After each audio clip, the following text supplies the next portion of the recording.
Hello everyone, this is Shanmukha Priya from Excel Civils Academy. ఈ రోజు the హిందూలో ఉన్న important articles ఏంటో చూద్దాము. Does H5N1 pose a threat for humans? Important for your GS 2 and 3 paper. మనం రీసెంట్గానే discuss చేసాము. H5N1 avian influenza అనేది spread అవుతుంది అండ్ మెక్సికోలో ఒకళ్ళు చనిపోవటం కూడా చూసాము న్యూస్ రిపోర్ట్స్లో. ఇప్పుడు ముగ్గురు చనిపోయారు ఆ డిసీజ్ వల్ల. Apart from the one that we have mentioned earlier, 2 more people have died because of the H5N1 virus.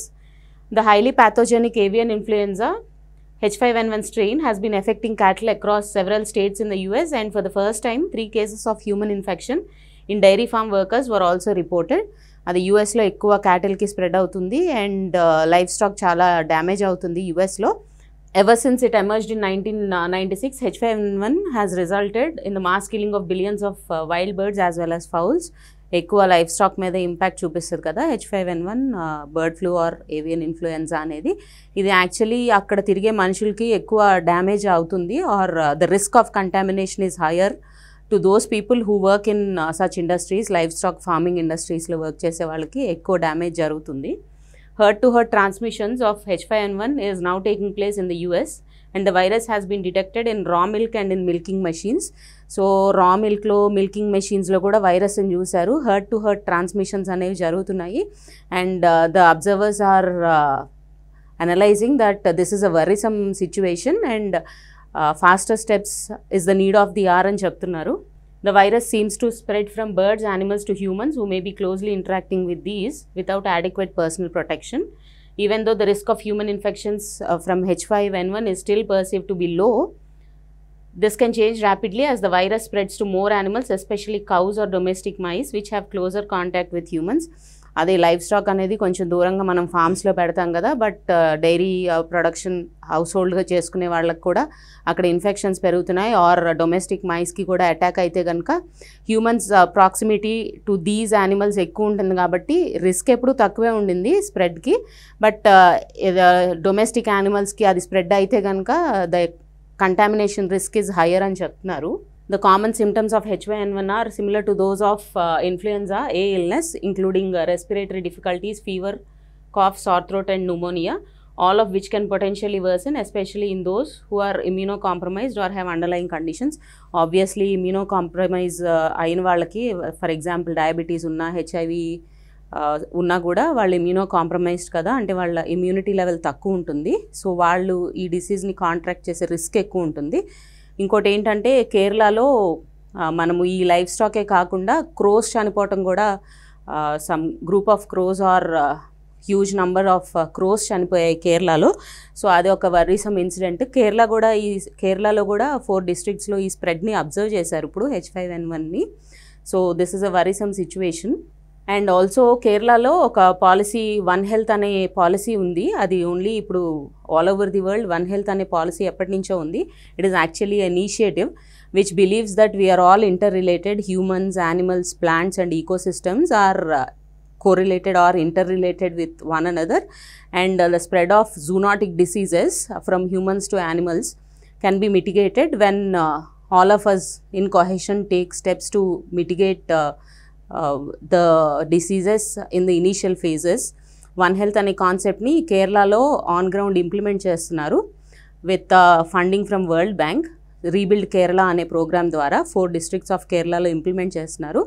దీంట్లో ఏంటి అంటే 2.5 lakh వాలంటీర్స్ని ఈ 4 డిస్ట్రిక్ట్స్లో పెట్టిందనమాట government to find out mass extension of birds కానీ క్యాటిల్ కానీ గుంపులుగా చనిపోతే కనుక హెల్త్ అథారిటీస్కి ఎమ్మటే ఇంటిమేట్ చేయాలి.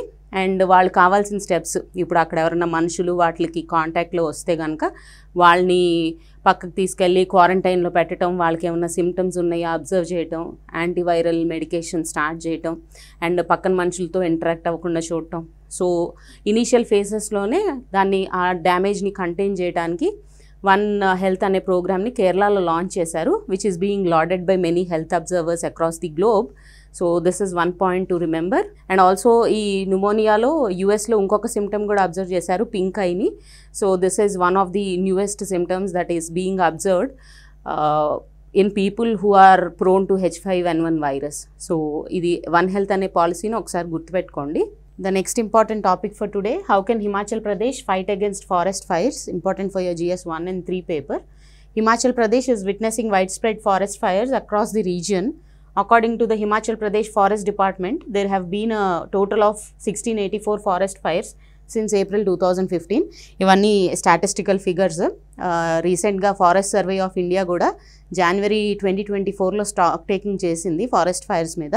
So as per that report between October 2023 and January 2024 around 2000 forest ఫైర్స్ని చూశారు ఆ రీజియన్లో. అదే period during last year only around 200 forest fire ఇన్సిడెంట్సే జరిగాయి. But in the next year corresponding period in the next ఇయర్లో 2000 ఫారెస్ట్ ఫైర్ ఇన్సిడెంట్స్ జరిగాయి. So you can understand the criticality of the situation. Forest fires జరిగితే ఏమవుతుంది అందరికీ తెలుసు కదా, precious trees damage అవుతాయి, వైల్డ్ లైఫ్ ఇంపాక్ట్ అవుతుంది. సో అక్కడ ఫారెస్ట్ ఫైర్ ఏదన్నా జరిగితే కనుక wild animals human animal conflict పెరుగుతుంది. సో ఇవన్నీ repercussions of increased incidents of forest fires. From 2001 to 2023, Himachal Pradesh has lost 957 hectares of tree cover from fires and 4.37 thousand hectares from all other drivers of loss. So out of the 4,000 hectares of land lost, around 900 hectares of land was lost due to forest fires, or forest land was lost due to forest fires. These fires are also a major source of pollutants, including black carbon, which significantly contributes to the glacial melt in the Himalayas and negatively influences the region's climate. So ఆ forest fire వల్ల black carbon emit అవుతుంది and దానివల్ల అక్కడున్న glaciers ఏవైతే ఉన్నాయో Himalayan రీజియన్లో అవి melt అయ్యి అక్కడున్న స్టెబిలిటీ డ్యామేజ్ అవుతుంది. మీకు తెలుసు, సడన్గా గ్లేషియర్ మెల్ట్ అయితే కనుక sudden downpour of water వస్తే అక్కడ చుట్టుపక్కల ఎవరైతే ఉంటున్నారో వాళ్ళు మునిగిపోతారు, ఆర్ వాళ్ళ హౌసెస్ డ్యామేజ్ అవుతాయి కదా, sudden gust of water flowing from the hilltops. So అలాగా తెలియకుండా అంత ఫ్లో ఆఫ్ వాటర్ వచ్చేస్తే కనుక కింద ఉన్న మనుషులంతా ఇబ్బంది పడతారు.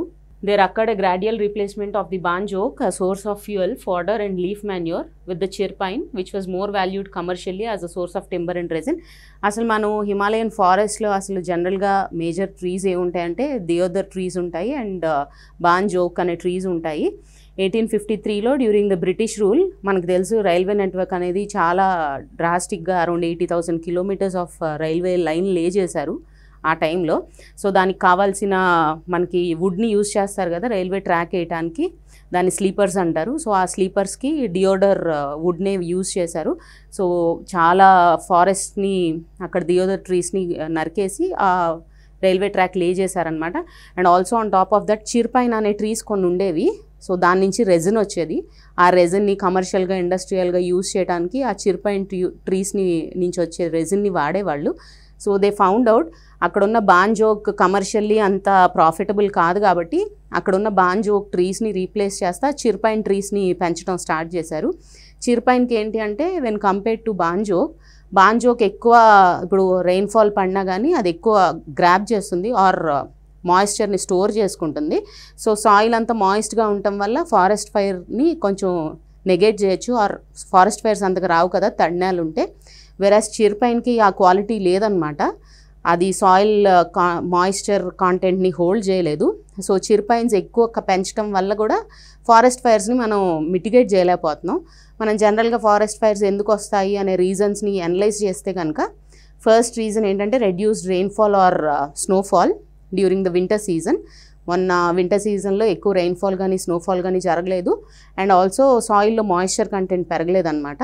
అండ్ ఆల్సో మన సమ్మర్ సీజన్లో ఇంక్రీజ్డ్ టెంపరేచర్స్ వల్ల కాస్త కూస్తో ఉన్న మాయిశ్చర్ కూడా ఎవాపరేట్ అయిపోయింది. One of those reasons is the increased temperatures. And one more reason is human mistakes.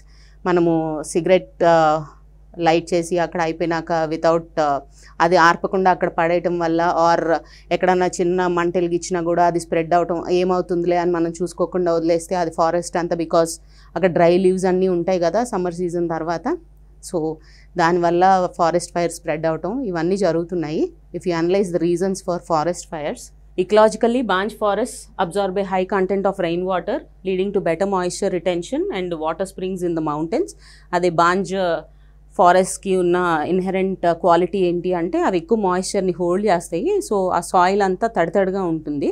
So వాటిని మనం కమర్షియల్గా యూటిలైజ్ చేయడానికి అంత ఎక్కువ పనికిరావు when compared to chir pines. So మనం బాంజ్ ఫారెస్ట్ని గ్రాడ్యువల్గా తగ్గించుకుంటూ వచ్చాము in order to facilitate the growth of chir pine. అంటే మనం కమర్షియల్గా అక్కడ ఫారెస్ట్ డిపార్ట్మెంట్ వాళ్ళు పెంచడం మొదలుపెట్టారు చిర్ పైన్స్ని.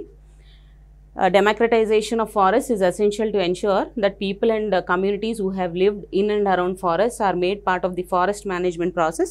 దీనికి సొల్యూషన్ ఏం సజెస్ట్ చేస్తున్నారు అబ్జర్వర్స్ అంటే, అక్కడ ఉండేవాళ్ళు ఉంటారు కదా, చుట్టుపక్కల ఫారెస్ట్లు చుట్టుపక్కల ఉంటారు కదా, వాళ్ళని కూడా ఫారెస్ట్ మేనేజ్మెంట్ ప్రాసెస్లో ఒక భాగంగా చేసి అక్కడ ఉన్న నేటివ్ స్పీషీస్ని మళ్ళీ రెస్టోర్ చేయాలి అని చెప్పి, ఇది మనం లాస్ట్ టైం కూడా ఒకసారి చెప్పుకున్నాము.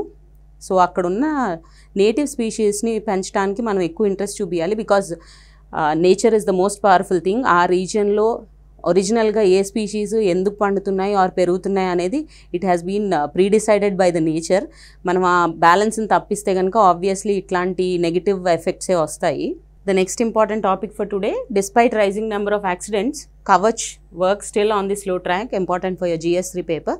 మనం రీసెంట్గా అబ్జర్వ్ చేస్తుంటే న్యూస్, ట్రైన్ యాక్సిడెంట్ జరిగింది. కంచన్జంగా ఎక్స్ప్రెస్ అనేది వెనకాల నుంచి ఒక గూడ్స్ ట్రైన్ కొలైడ్ అయింది. And also around 9 people have lost their lifes till now. So దాన్ని అసలు మనకి ఇండియాలో ట్రైన్ యాక్సిడెంట్స్ అవాయిడ్ చేయడానికి అని చెప్పి the research has been going on. And Kavach అనే ఒక సిస్టమ్ని డిజైన్ చేశారు. కవచ్ ఏంటి అంటే it is anti train collision system. So ఒక ట్రైన్లో కవచ్ ఎక్విప్మెంట్ని ఇన్స్టాల్ చేస్తే కనుక ఎదురుగా ఏదన్నా అదే ట్రాక్ మీద ట్రైన్ వస్తుంటే కనుక so it will alert the driver or apply the emergency brakes in order to avoid the collision. And also ఒక స్పీడ్ లిమిట్ కన్నా ఎక్కువ వెళ్తుంటే కనుక ఎమర్జెన్సీ బ్రేకింగ్ సిస్టమ్ ఆన్ అవుతుంది. And also better tracking of ట్రైన్స్కి హెల్ప్ఫుల్గా ఉంటుంది కవచ్ సిస్టమ్ అనేది. సో దీన్ని RDS4 research design and standard organisation అనే ఆర్గనైజేషన్ దీన్ని డెవలప్ చేసింది with help from the industry experts. So దీన్ని all over India across all the divisions of రైల్వేస్ని ఇంప్లిమెంట్ చేయలేదు ఇప్పుడు దాకా. And people are saying that it is taking longer than expected to install these Kavach systems in the existing train infrastructure. Kavach, an indigenously developed automatic train protection system across the country's rail network. Within specified speed limits, Kavach automatically applies the brakes to avert a collision in case the loco pilot fails to do so, despite another train coming in the opposite direction on the same track. మీరు మొన్న Kanchenjunga express యాక్సిడెంట్ని చూసుంటే కనుక అక్కడ automatic signalling systems అనేవి ఆ లైన్లో ఒక సెక్షన్లో పనిచేయలేదన్నమాట. సో అక్కడ మాన్యువల్గా వాటికి సిగ్నల్ ఇవ్వాల్సి వచ్చింది. సో కాంచన్జంగా ఎక్స్ప్రెస్కి కూడా మాన్యువల్ సిగ్నల్ ఇచ్చేశారు వెళ్ళిపోమని. అండ్ ఆల్సో గూడ్స్ ట్రైన్ వచ్చింది అండ్ దానికి కూడా మాన్యువల్ సిగ్నలింగే ఇచ్చారు వెళ్ళిపోమని. సో ముందున్న అదే ట్రాక్ మీద ముందున్న కాంచన్జంగా ఎక్స్ప్రెస్ని వెనకాలన్న గూడ్స్ లోకో పైలట్ చూసుకోలేదు అండ్ ఒకదాని వెనకాల ఒకటి కొలైడ్ అయ్యాయి. సో దాన్ని కవచ్ సిస్టమ్ ఉండుంటే కనుక దాన్ని అవాయిడ్ చేసి ఉండొచ్చు అని ఫీల్ అవుతున్నారు Mamata Banerjee, who was the X railway minister and west Bengal chief minister. So ఆమె కూడా ఇదే చెప్తున్నారు దట్ కవచ్ ఇంప్లిమెంట్ చేసి ఉంటే కనుక ఈ కొలిజన్ని అవాయిడ్ చేయగలిగుండే వాళ్ళమని క్రిటిసైజ్ చేస్తున్నారు గవర్నమెంట్ని. The first field trials of Kavach began in February 2016 and the system was adopted nationally in July 2020. Most of the trains in South Central Railway lo implement చేసాము అని చెప్తున్నారు. But the critics are pointing out that the process or the time taken for implementing this or implanting or putting this Kavach system onto the existing trains అనేది కొంచెం fasten చేయాలి or you need to fasten up the process అని suggest చేస్తున్నారు. The next important topic for today, time for a census come what may, important for your GS2 paper. 84th amendment of the constitution clearly states that the next delimitation exercise is to be based on the first census after 2026. మనకి యాక్చువల్గా census అంటే తెలుసు కదా, count of population and the reason that they live in అదంతా measure చేస్తారు సెన్సస్తో. Actually 2021 census conduct చేయాల్సింది, but due to the prevailing Covid situations then అది పోస్ట్పోన్ అవుతూ వస్తుంది. And we still don't have a clarity on when the census would be conducted. ఇది actually ఈరోజు the హిందూలో ఎడిటోరియల్ జాన్ డ్రీస్ అనే ఆయన, who is a famous economist, రాశారు దీన్ని. And he is throwing light on why the census is being postponed. అంటే ఆయన ఎందుకు అనుకుంటున్నారు అనేది చెప్పారు. సో ఆయన ఒపీనియన్ ఇది. యాక్చువల్లీ మనకి according to article 81 and 82 of the constitution అసలు లోక్సభ రిప్రజెంటేషన్ అంటే కాన్స్టిట్యుయెన్సీస్ని ఎలా డివైడ్ చేయాలి and also each constituency the ratio of the population should represent అంటే ఆ రేషియో అనేది ఈక్వల్గా ఉండాలి in a state and also each state ratio కూడా సేమ్గా ఉండాలి ఇన్ ఇండియా అనేది 81లో మెన్షన్ చేసింది. 82 ఆఫ్ ది కాన్స్టిట్యూషన్ ఏం చెప్తుంది అంటే that division should be based on the census అని చెప్తుంది.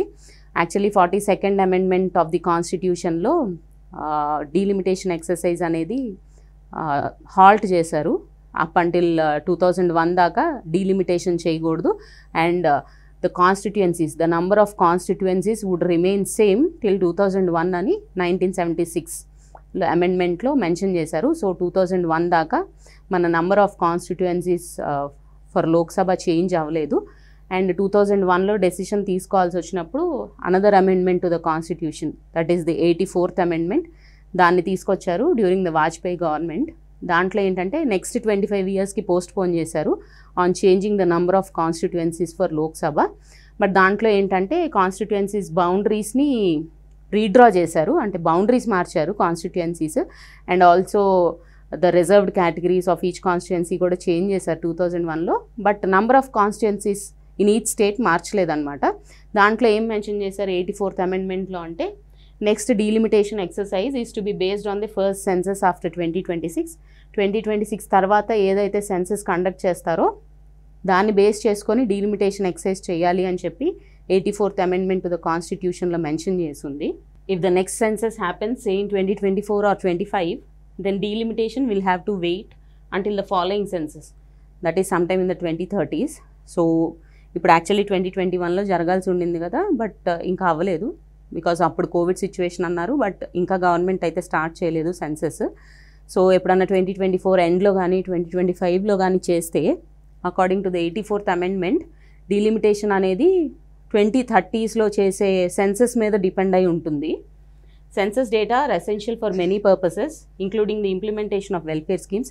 సో సెన్సస్ ఎందుకు చేస్తారు అంటే మీకు తెలిసే ఉంటుంది to assess the population numbers and also on which category and how many people belong to that category. For example economically weaker sections కానీ or below poverty line people ఎంతమంది ఉన్నారు సో వాళ్ళని అబవ్ పావర్టీ లైన్కి తీసుకురావడానికి ఎట్లాంటి schemes devise చేయాలి. So policy decisions అన్నీ obviously census మీద డిపెండ్ అవుతాయి కదా. సో సెన్సస్ ఎంత తొందరగా జరిగితే మనం అంత వెల్ఫేర్ స్కీమ్ని అంత టైలర్ మేడ్గా డిజైన్ చేయొచ్చు అని చెప్పి ఈ ఆథర్ ఫీల్ అవుతున్నారు. Delimitation refers to periodic attempts to ensure that the shares of different states in Lok Sabha seats are similar to their respective population shares and also that all constituencies have the same population size as far as possible as required under Article 81 of the Constitution.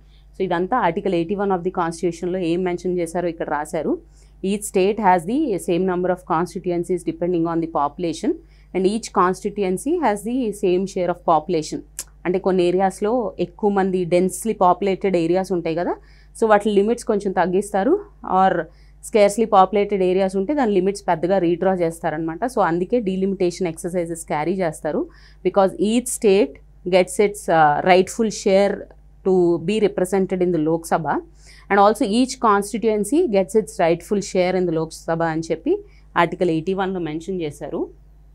The forthcoming delimitation exercise is likely to shift the balance of Lok Sabha seats in favor of states that have experienced relatively fast population growth since 1973. The seat shares of the northern states will grow at the expense of the southern states. ఇప్పుడు according to the population delimitation exercise carry చేయాలి అంటే కనుక obviously North ఇండియాకే ఎక్కువ seats వస్తాయి southern ఇండియాతో compare చేస్తే because population control అనేది ఇఫెక్టివ్గా సదర్న్ స్టేట్సే చేశాయి when compare to northern states. So ఇప్పుడు డీలిమిటేషన్ ఎక్సర్సైజ్ చేస్తే కనుక the representation from North India would be higher when compare to South India. So delimitation చేయడానికి అది ప్రాబ్లం అని చెప్పి దాన్ని పోస్ట్పోన్ చేసుకుంటూ వచ్చారు in order to encourage the states to better implement the family planning initiatives. So ఈరోజు prelims question ఏంటో చూద్దాము. Consider the following statements about Kavach system. Kavach is an indigenously developed automatic train protection system for the Indian Railways. It has been developed by the RDSO, Research, Design and Standards Organization of the Ministry of Railways in collaboration with Indian industry. Obviously రెండు correct ఆన్సర్సే. Which of the following statements given are not correct? So option is answer D. Both of them are correct actually regarding Kavach. And model mains question for today is examine the reasons for rising incidence of forest fires in India and steps that can be taken to contain them. The incidences enti because of reduced rainfall and snowfall in the hilly regions, and also the rising temperatures, soil lo moisture ekku tondaraga evaporate ayipotundi, and also human mistakes like cigarette butts ni akkada veseyatam or chinna chinna campfires lanti pettukunnappudu జాగ్రత్తలు తీసుకోకుండా అది అట్లాగే వదిలేసి వస్తే కనుక అది spread అవటం, అట్లాంటివి రీజన్స్గా మెన్షన్ చేయొచ్చు. And steps that can be taken to contain them అంటే శాటిలైట్ ఇమేజరీ యూజ్ చేసి ఎర్లీ డిటెక్ట్ చేయటం, ఆర్ చుట్టుపక్కల ఉండే మనుషుల్ని ఒక వాలంటరీ గ్రూప్ గాను లేకపోతే ఒక ఆర్గనైజేషన్ లాగా ఫామ్ చేసి you should involve the local people in mitigating the fires. So ఇవన్నీ స్టెప్స్ ఎక్స్ప్లెయిన్ చేయాలి ఈ క్వశ్చన్కి ఆన్సర్గా. So please send across your answers to this email ID. We'll definitely evaluate them and get back to you. And that is all for today, and I hope you like this session. And as every day, there is no shortcut to success and there is no substitute for hard work. Thank you.